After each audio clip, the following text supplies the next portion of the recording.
خانه ایمون دور دوره، پشت کوههای صبوره، پشت دشتهای طلایه، پشت صحراهای خالی.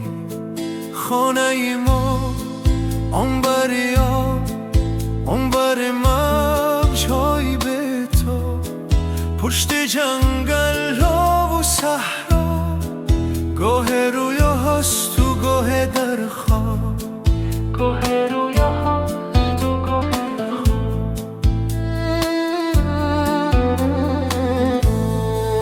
پشت اقیانوس آبی، پشت باغ‌های گلابی، اونوری باغ‌های انگور، پشت خانه‌های زنبور. خانه ما پشت ابراست، اونور دلتنگی ماست، بعد راه‌های دور دوره، پشت بارون پشت دریاست.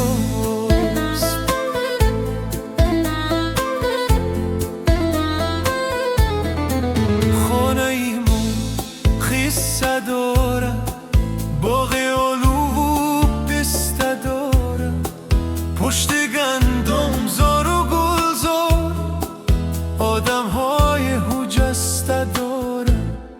خانه ایمون شادی داره، باز در حوضاش ماهی دارن، کوچه هاش توپ بازی دارن، بچه هاش بوجیل بازی دارن.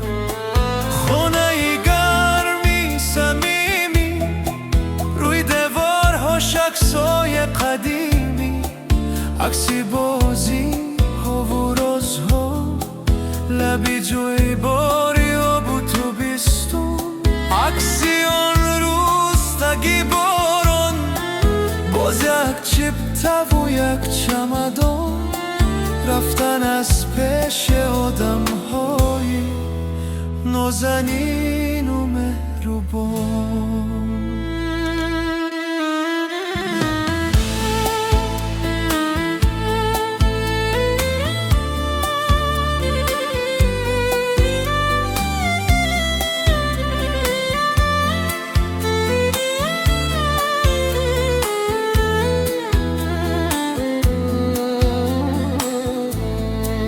خانه ایمون دوری دوره، پشت کوههای صبوره، پشت دشتهای طلایی، پشت صحراهای خالی.